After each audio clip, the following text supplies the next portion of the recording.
कोकणातील सर्वात मोठे बंदर हे रत्नागिरीचे मिरकरवाडा बंदर आहे। आता पावसाळा सुरू होणार आहे। मिरकरवाडा बंदर येथे साकारून ठेवलेल्या 40 ते 50 नौका मच्छीमारांना अडथळा ठरतायत। छोट्या मच्छीमार नौकांचा यामुळे मार्ग बंद होतोय। त्यामुळे जेटीवरच जाळे उतरवण्याचा प्रकार सुरू आहे। मत्स्य खात्याने या प्रकाराची दखल घेत मिरकरवाडा बंदरात साकारलेल्या नौका हटवल्या जाणार असल्याचं आता म्हटलं जात आहे।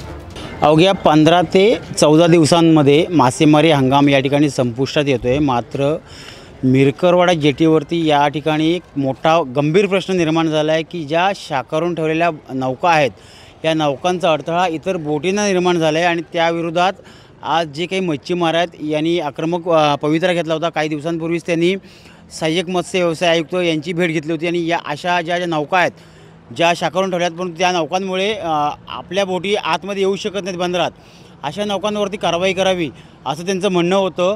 आणि त्याच नौकांमुळे आज जवळजवळ 40 ते 45 नौका या ज्या आपण बघू शकतो या ठिकाणी या मिरकरवाडा बंदरात साकारून ठेवल्यात, परंतु ह्या नौकांचा अडथळा इतर बोटींना झाला आहे आणि त्या बोटी आतमध्ये बंदरात येऊ शकत नाहीत आणि या नौकांमुळेच मोठा वाद निर्माण झाला आहे। 2 दिवसांपूर्वीच येथील जे काही स्थानिक मच्छीमार आहेत या मच्छीमारांनी देखील आवाज उठवला होता।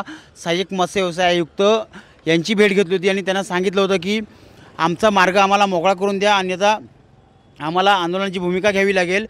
हे सर्व मोठे ट्रॉलर्स आहेत, हे या ट्रॉलर्समुळेच जे छोटे मच्छीमार आहेत यांच्या नौका बंदरात येऊ शकत नाहीत आणि ज्या नौका आता 1 जूनपासून बंद होणार आहेत त्या नौका नेमक्या लावायच्या कुठे असा प्रश्न या ठिकाणी निर्माण झालेला आहे।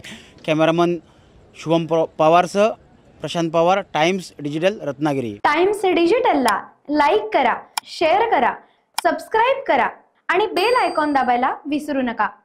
Times digital.